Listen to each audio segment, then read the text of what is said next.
Hello friends, welcome to exam achievers. Exam achievers में आप सभी का तहे दिल से स्वागत है। तो पिछले कुछ दिनों में कई बच्चों ने मेरे से ये पूछा कि सर आरआरबी, एनटीपीसी और आरआरसी ग्रुप डी जिसका फॉर्म फिल किए हुए हमको 1 साल से भी ज़्यादा का समय हो गया, वो एग्ज़ाम्स कब कंडक्ट किए जाएंगे। तो इस वीडियो के माध्यम से मैं उन बच्चों का क्वेश्चन का आंसर देने की कोशिश करूंगा और मैं उनको ये भी बताने की कोशिश करूंगा कि आखिर इन एग्ज़ाम्स को कंडक्ट करवाने में रेलवे इतनी देरी क्यों कर रहा है, कितना समय और लगेगा इन परीक्षाओं को कंडक्ट करवाने में और ये परीक्षाएं कब से शुरू होंगी। तो चलिए इन सभी सवालों का जवाब अपने इस वीडियो में हम ढूंढने की कोशिश करते हैं। तो फ्रेंड, जैसा कि आपको पता होगा कि आरआरबी, एनटीपीसी और आरआरसी ग्रुप डी का पिछले साल 2019 मार्च में ऑफिशियल नोटिफिकेशन आया था और लगभग आरआरबी, एनटीपीसी और आरआरसी ग्रुप डी में 1.5 करोड़ और 2 करोड़ बच्चों ने या अभ्यर्थियों ने अपने आप को परीक्षा में शामिल होने का इच्छुक जताया था। अगर हम इन दोनों परीक्षाओं को मिला लें तो लगभग 3.5 करोड़ अभ्यर्थी ऐसे थे जो आरआरबी ग्रुप डी और आरआरसी ग्रुप डी और आरआरबी एनटीपीसी में शामिल होना चाहते थे, उन परीक्षाओं को देना चाहते थे। तो इतनी बड़ी संख्या में अभ्यर्थियों का इच्छुक होना ये रेलवे के लिए एक चुनौती थी और इस रेलवे को इतनी बड़े एग्ज़ाम को कंडक्ट करवाने के लिए एक काबिल ईसीए की ज़रूरत थी। ईसीए मतलब क्या हो गया? एग्ज़ाम कंडक्टिंग एजेंसीज, या जिसको हम सीधे वेंडर बोल सकते हैं। तो रेलवे ने कुछ समय अपने हाथ में लेकर इस एग्ज़ाम कंडक्टिंग एजेंसीज के खोज में निकल पड़ी और इनको ढूंढते ढूंढते, या बोल सकते हैं इनकी खोज में या इनके सिलेक्शन में इतना समय लग गया, तब तक कोरोना वायरस इंडिया में आ चुका था। और कोरोना वायरस आ जाने की वजह से लॉकडाउन हो गया और लॉकडाउन हो जाने की वजह से सभी का काम ठप पड़ गया। लेकिन हाल ही के कुछ दिनों में एक बहुत बड़ी समाचार एजेंसी है जिसको आप जानते हैं, जिसका नाम है रिपब्लिक भारत या रिपब्लिक वर्ल्ड।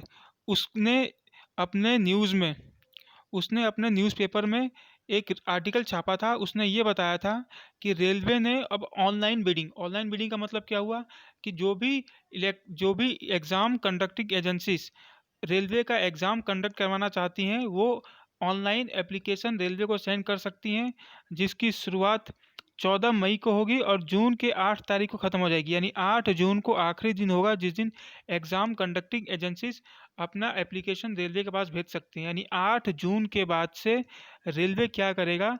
रेलवे 8 जून के बाद से उन सभी एप्लीकेशंस की निगरानी करेगा, उन सभी एप्लीकेशंस को चेक करेगा और उसमें से जो अच्छी एप्लीकेशंस होंगी या ऐसे अभ्यर्थी होंगे या ऐसी ऑर्गेनाइजेशन होंगी जो इतने बड़े एग्ज़ाम को कंडक्ट कर सकती हैं, उनको टेंडर दे दिया जाएगा। यानी 8 जून के बाद से रेलवे उन सभी एप्लीकेशंस का चेक करना स्टार्ट करेंगी। यानी नॉर्मल सी बात है, 8 जून 2020 तक तो आपके एग्ज़ाम होने के कोई चांसेस ही नहीं है।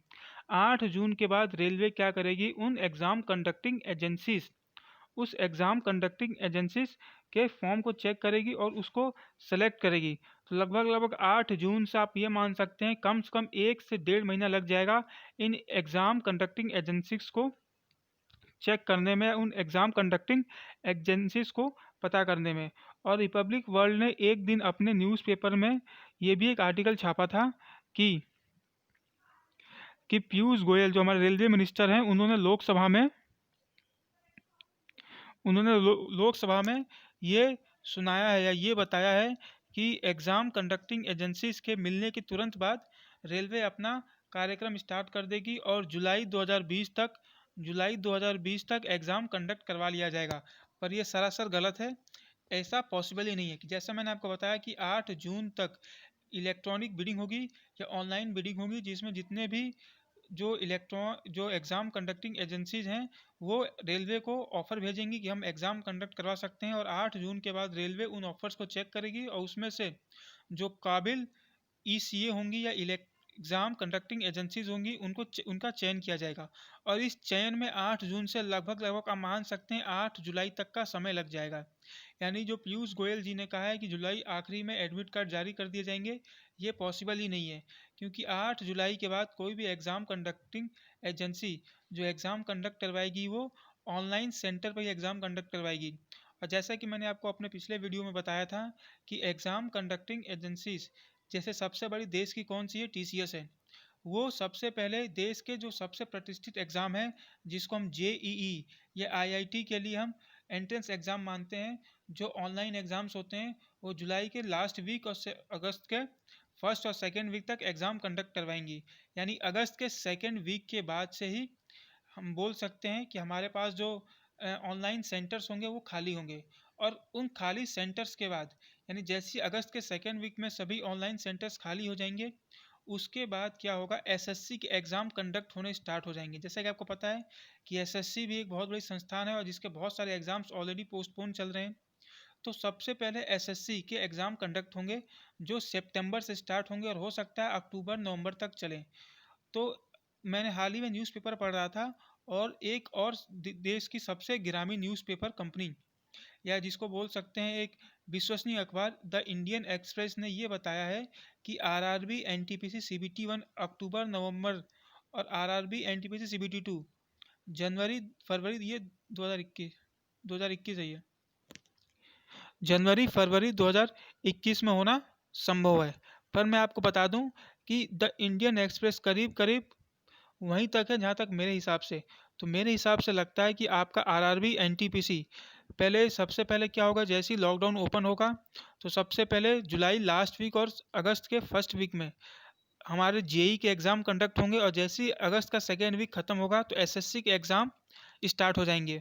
और एसएससी के बहुत सारे एग्ज़ाम्स हैं। सबसे पहले तो हमारे एग्ज़ाम्स हैं सीएचएसएल के, जो बचे हुए शिफ्ट हैं, उसके बाद सीजीएल टायर 2 है।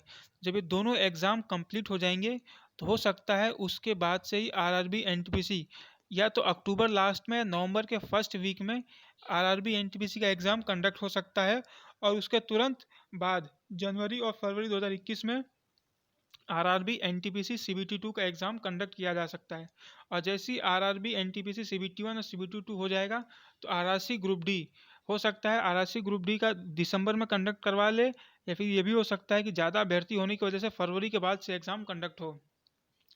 तो जैसे भी मेरे को आगे सूचना या इन्फॉर्मेशन इसके रिगार्डिंग मिलेगी तो मैं आपको तुरंत सूचित कर दूंगा।